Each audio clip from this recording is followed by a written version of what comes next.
Wow. You know, it take great pleasure to introduce my youth guest speaker. Uh, this young lady is absolutely awesome.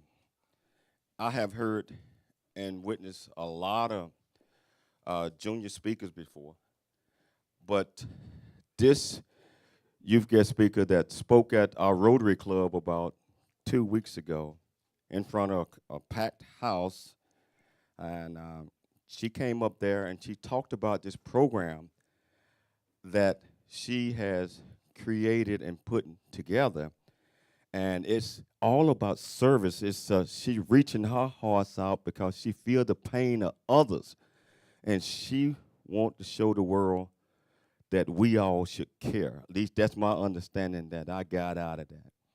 But 16 years old, a junior at Lynchfield Christian Academy. I tell you, incredible. I'm gonna let you guys listen to a story without any further delay. I don't want to mess up her name. Satya Ath. Thank you. Hi, everybody. It's so great to be back here. I just wanted to say thank you to Mr. Cooley for allowing me to come and speak here. I first met Mr. Cooley, like he said, at a Rotary Club meeting, and I was speaking there. And he came up to me after the speech, and he was like, "Hey, like, I have a foundation, the J.C. Cooley Foundation, and I want you to come check it out and see how you like it." So I came here last Saturday, and I heard all of the speakers, and I was like, "Oh my gosh, this is amazing." And I heard legacy rap, and what he spoke about really spoke to my heart, and that's what I'm going to be talking about a little bit today.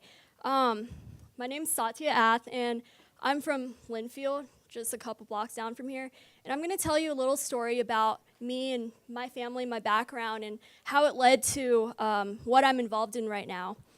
When my parents first came to this country legally, they had nothing. Their country, Cambodia, was taken over by communists when they were only about 12 years old, and they had experienced the most horrific, atrocious acts possible. My mom's dad, my grandpa, was shot and killed by communist soldiers, and her sister died of starvation. When they came to this country, they were morally and physically drained. Many people, even their own families, tried to discourage them, saying they could never be anything, they couldn't be successful, because they couldn't speak English, because they had no money and no education. But they told themselves that they would not let someone determine the course of their lives, and worked hard day and night, riding the bus to school, working odd jobs to get an education, become successful, and give me a good life. Today in America, we're beginning to forget what it really means to be an American. The values of hard work and determination have no meaning anymore. Americans, we feel the urge of entitlement and reliance on the government.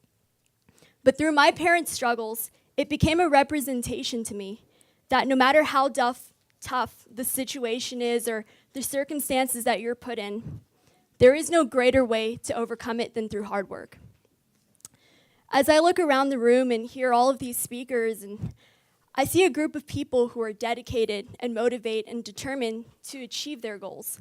I don't see hate, I don't see division like what they show us on TV, but what I see is a group of hardworking Americans. I see people who believe in themselves, who believe in God, who love others, and that's what America was built on. We were built on the value of freedom, but as always, freedom must be fought for.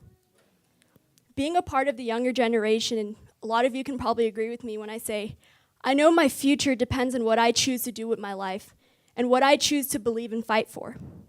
This freedom that we have in America, the freedom that others before me have fought so desperately for, cannot be put to shame.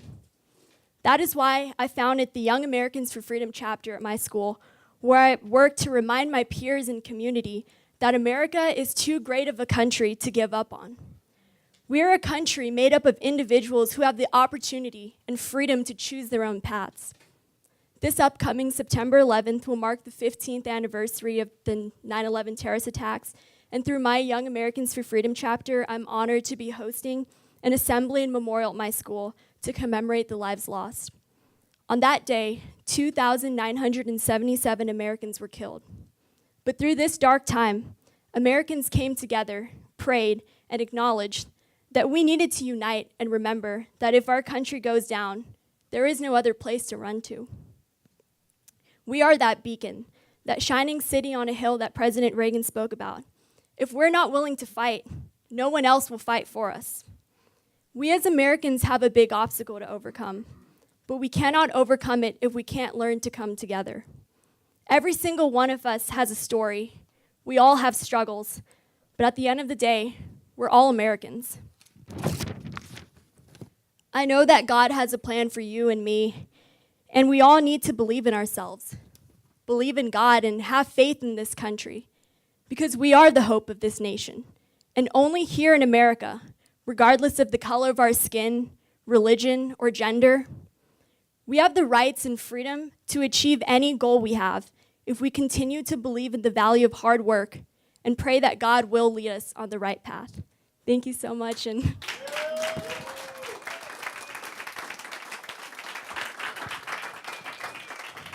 That was absolutely fantastic. Can you tell them a little bit more about what's going to happen on the 9th of September? so on September 9th, through the Young Americans Foundation, I got Mark Thiessen, who probably see him on Fox News all the time, but he was a chief speechwriter to George W. Bush, and he was in the Pentagon at the time it was attacked on 9/11. And he's going to be speaking at my school, and also the mayor of Temecula is also going to be coming. And I'm organizing a memorial with a bunch of kids at my school, and if any of you want to volunteer to help out, I'm placing the 2,977 American flags to represent every single life lost so that everyone can see what happened on 9/11. That is absolutely fantastic.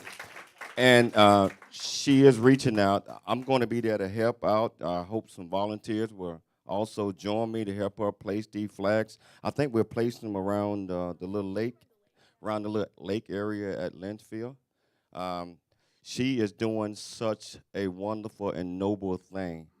Let's support her on this, and let's help her plant these flags, and honor American citizen that died in 9/11. Any questions of her before she leaves? Thank you. Wow, that was incredible.